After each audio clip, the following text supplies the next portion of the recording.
Bonjour et bienvenue dans cette nouvelle vidéo. Aujourd'hui, je vais vous parler de ce livre. Alors là, c'est la version anglaise. C'est The Paradox of Choice et c'est de Barry Schwartz. Il existe en français. Il est assez difficile à trouver, mais sur Amazon, on le trouve. C'est un peu cher, mais bon, ça se trouve. Et pour ceux qui ont envie de l'essayer en anglais, par contre, ça se trouve facilement.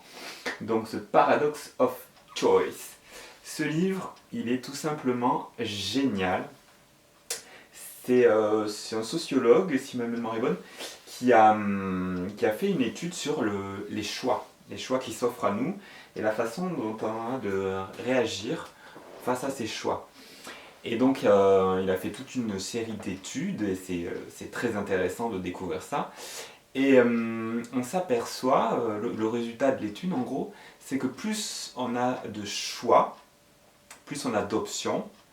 Par exemple, au lieu d'avoir le choix entre oui et non, ben, on va avoir tout un tas d'options. Par exemple, quand on choisit une voiture, alors, la couleur, la clim ou pas la clim, tout un tas d'options en plus. Voilà. Plus on a de choix, et plus on va être malheureux.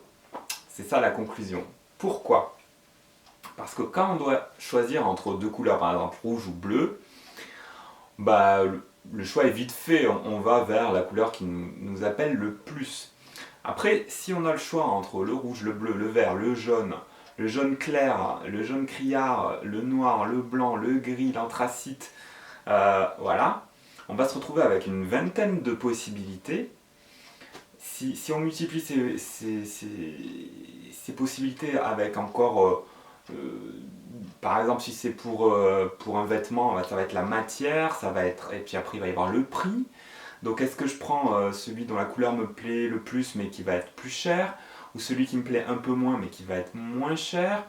Alors là, on va devoir commencer à réfléchir à ses priorités, et plus voilà, on va avoir d'options, de paramètres, et plus on va être malheureux parce que quel que soit le choix que l'on va faire, on va repartir donc avec notre décision. Voilà, alors ça va nous torturer l'esprit, on va comparer, on va devoir comparer toutes ces options entre elles, et au final, bon, on va faire notre choix, bien obligé au bout d'un moment, même si ça va être difficile, et une fois ce choix fait, eh ben, on va commencer à se dire si on n'a pas fait une erreur, à regretter. On dit finalement, j'aurais peut-être dû choisir l'autre, et voilà. Et ça va nous mettre une espèce de doute permanent, et que ce soit avant le choix ou après, dans la phase des regrets. Donc voilà. Et la conclusion, c'est de se dire, ben voilà, je sais que quoi qu'il arrive, ben, plus je vais avoir d'options et plus je serai déçu, donc je vais réduire en amont le nombre de choix qui s'offrent à moi. C'est-à-dire que je ne vais pas regarder, par exemple pour des chaussures, 10 magasins de chaussures. Je vais en regarder un ou deux, voire trois, mais pas plus. Et en partant déjà avec ce que je veux en tête. C'est-à-dire, bon, bah, ça va être des chaussures noires ou marron, ou peu importe, de tel type et pour tel usage.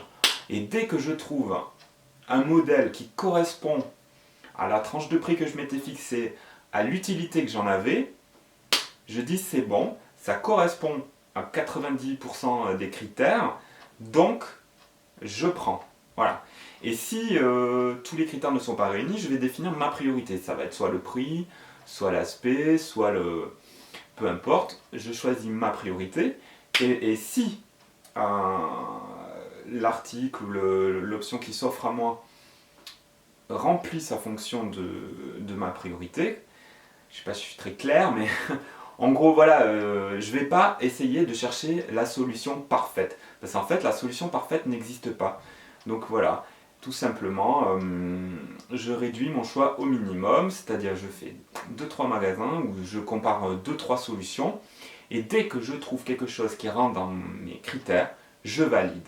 Et j'arrête de regarder le reste, et même si je trouve après quelque chose de mieux, peu importe, je me dis que c'est pas grave, que l'objet ou le choix que j'ai fait, ben, il est fonctionnel à ce moment-là, et je gagne du temps et de la clarté d'esprit, et ça me libère pour le reste et les choix futurs.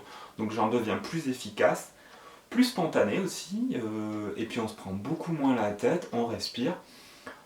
On apprend à assumer justement ses choix parce qu'on on a oublié l'idée de perfection et on se dit, ben voilà, c'est les choix utiles, fonctionnels, qui me font gagner du temps et je m'arrête à ça, voilà. Donc, un livre passionnant, The Paradox of Choice, et je recommande à tout le monde, bien que je vous ai résumé l'essentiel, hein. Mais si vous voulez plus de détails, avoir des exemples, et comprendre la logique de pensée qui en arrive à cette conclusion, c'est une lecture tout à fait intéressante. Donc, The Paradox of Choice de Barry Schwartz. Et je vous donne rendez-vous à très bientôt pour une prochaine vidéo.